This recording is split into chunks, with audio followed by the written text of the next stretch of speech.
भारत से पानी पर खुली जंग होगी। पानी हमारी कौमी सलामती का मामला है। वाकई वक्त आ चुका है कि खुलकर भारत से इस बात का पूछा जाए कि जब दिल चाहता है, हम देखते हैं अभी जा रही है तो उनकी जानिब से की जाती है। पाकिस्तान के पानी की एक एक बूंद हमारी रेड लाइन है। भारत बराह रास्त पर ना आया तो उसे बराह रास्त जवाब दिया जाएगा। हम अपनी अपनी दुनिया में, पता नहीं, मुझे समझ नहीं आती कौन सा नशा करके आते हैं जो इस किस्म की स्टेटमेंट दे दे। शर्म मगर हमको नहीं आती। 14 अगस्त के दिन पाकिस्तान का वजीर आजम भारत को जो है वो धमकी लगा रहा है। उसने भारत को वार्न कर दिए कि जो इंडस वाटर है वो हमारी रेड लाइन है। वो कह रहे बूंद बूंद पानी, एक एक बूंद इंडस वाटर का पानी जो है उस पे हमारा हक है। आप अगर किसी ने हमारी पानी को रोका, हमारी रेड लाइन को तोड़ा, पानी का रुख मोड़ा, तो फिर दबादब मस्त कलंदर होगा। और इस मर्तबा हम किसी के रोकने पर भी नहीं रुकेंगे। पाकिस्तानी कौम को कोई परेशानी नहीं होनी चाहिए। इंडिया पाकिस्तान का पानी बंद नहीं कर सकता। पाकिस्तान तो नहीं पीछे हटेगा, पाकिस्तान तो हमला करेगा ही करेगा। पहले हम तंग हैं, हम लोग जंग ही कर ले, तंग हो जाए, जो कपड़े भी उतर जाए, नंगे पत्ते बांध लेंगे, केले के पत्ते। ये क्या बात करेंगे? वो बांध ले, कपड़ा भी उतार के ले जाए भैंसो, लेकिन जंग होनी चाहिए। और साथ ही उनकी उंगली यूं उठी हुई है। आपको पता है ना, शहबाज शरीफ साहब जब करते होते हैं तकरीर तो उनकी एक स्टाइल है कि वो यूं, ये वाली होती है, नहीं ये वाली है, ये वाली उंगली जो इस तरह उठाकर बात करते हैं। वो कह रहे हैं भारत सुन ले, इंडस वाटर एक एक बूंद पानी हमारी रेड लाइन है। और साथ मैंने आपको बताया दिया उनका जी सही तरह अगर जे तुसी राहे रास्ते ना आए तो फिर तुसी असी जड़े है वो दूसरी तरीके से हम बात करेंगे। और उससे पहले फिर उन्होंने कह दिया कि हम थोड़ी जंग चाहते हैं, हम तो मन चाहते हैं।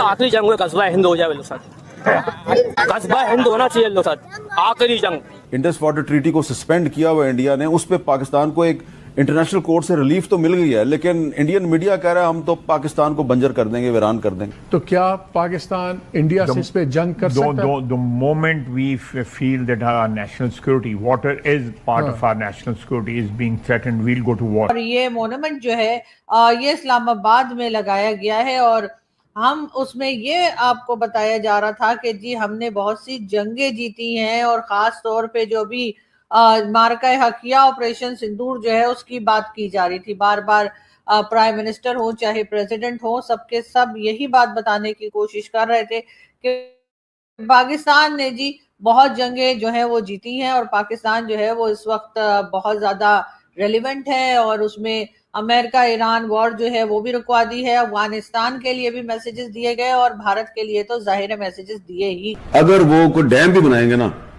10 साल बाद, 15 साल बाद, तो तब भी उस डैम का कंट्रोल हमारे हाथ में होगा। और अभी भी जिन डैमों के जरिए उन्होंने थोड़ा 3-4 दिन के लिए पानी बंद किया है, उन डैमों का कंट्रोल आपके हाथ। पाकिस्तानी टेलीविजन शो पे बोल रहे हैं, आई थिंक हामिद मीर ने यह बोला है कि भारत को डैम बनाने दो, उस डैम का रिमोट कंट्रोल हमारे पास होगा। मुझे लगता था कि टेलीविजन का रिमोट कंट्रोल होता है, एसी का होता है, ये पूरे डैम का रिमोट कंट्रोल इनके हाथ में। और पाकिस्तानी इस चीज को गलत नहीं समझते। वो कहते हैं हाँ कोई जिन होगा, रिमोट के अंदर कोई जिन बैठा होगा, बटन दबाओ तो जिन कहेगा आगरा वडागरा, लाओ फटाक से भारत का डैम हम तोड़ देंगे। तो जी पाकिस्तान के पानी की एक एक बूंद हमारी रेड लाइन है।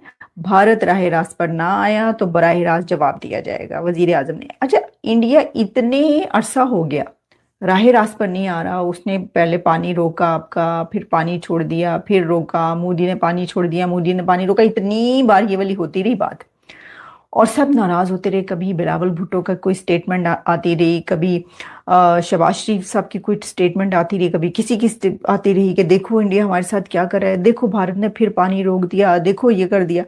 और अब फिर वही बात कर रहे हैं। अगर किया वो तो कितनी बार कर चुके हैं, तो कब करेंगे आप इसका जवाब, कब देंगे, बदला कब लेंगे? लेकिन हम नहीं चाहते कि अब बदला लें। मैं वैसे एक बात कर रही हूँ, पाकिस्तान की अवाम के पास और पाकिस्तान की हुकूमत के पास है कि फौज ने कब हमला करके या किस वक्त पाकिस्तान का जो पानी जिस पे कब्जा किया हुआ इंडिया ने उसको छुड़ाना है। ये एक एक्ट ऑफ वॉर है। ये पाकिस्तान की गवर्नमेंट ने और पाकिस्तान की फौज ने कहा था कि पानी रोकना एक्ट ऑफ वॉर है। और डीजीआईएसपीआर ने कहा था तुम हमारा पानी रोकोगे हम तुम्हारा सांस रोक देंगे। अब इंडिया ने 1 साल से पानी रोका हुआ है, लगातार वो पानी रोक रहा है पाकिस्तान का। जब ये सवाल किया गया तो उन्होंने कहा जी इसके ऊपर फैसला पाकिस्तान की गवर्नमेंट करेगी कि हमें कब इस्तेमाल करना है। हम तो वायलेंट हैं, हम तो कर देंगे वायलेंस, लेकिन इसका फैसला हुकूमत करेगी। कि पाकिस्तान के पानी का एक एक घूंट हमारी रेड लाइन है, और अगर इंडिया राह रास्त पर ना आया तो उसे बराह रास्त जवाब दिया जाएगा। उनका कहना था कि हम जंग नहीं अमन चाहते हैं, लेकिन अमन की ख्वाहिश को हमारी कमजोरी ना समझा जाए। हमारा पैगाम वाज़ेह है कि इंडिया अपनी इबरतनाक शिकस्त को याद रखे। यहाँ पे जो आपने हाफिज सईद, मसूद अजहर और बाकी सब बिठा रखे हैं, क्या वो भी आपकी रेड लाइन है? और अगर वो आपकी रेड लाइन नहीं है तो उनको प्रॉपर सजा दीजिए, ताकि पता लगे कि जी हमारे यहाँ टेररिस्ट को नहीं रखा जाता। वैसे ये बात सिर्फ भारत नहीं कहता है, यूएन डेजिग्नेटेड टेररिस्ट जो है वो पाकिस्तान में पाए जाते हैं, तो उसमें तो ऑफ कोर्स भारत का हाथ नहीं होगा। तो फिर ऐसे लोगों को रखना, उनको, यानी इमरान खान जेल में है और उनसे किसी को मिलने भी नहीं दिया जा रहा।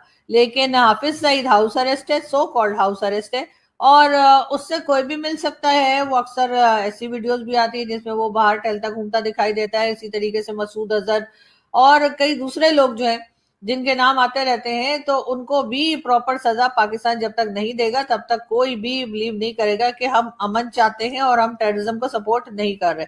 अगर ऐसा ही है तो सबसे पहले हमें यही करना होगा कि हमें इन लोगों को सजा देनी होगी। लेकिन फिलहाल पाकिस्तान को बहरहाल इन चीजों से बाहर आना चाहिए कि आप जंगों को ग्लोरीफाई करें, ना कि कोई अच्छा काम किया हो उसके बारे में बताते।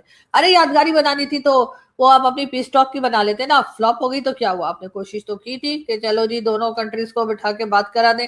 नहीं, उस तरह की चीजों को ग्लोरीफाई नहीं कर रहे, ग्लोरीफाई कर रहे हैं भारत के साथ, वो भी सिर्फ भारत के साथ। जरा अफगानिस्तान साइड पे भी निकल जाते, थोड़ा ये भी बता देते कि अफगानिस्तान की तरफ क्या हो रहा है। जंग सीधी सीधी जंग नहीं है, लेकिन रोजाना जो क्लैशेस चल रहे हैं, रोज जो अटैक चल रहे हैं, उसमें पाकिस्तान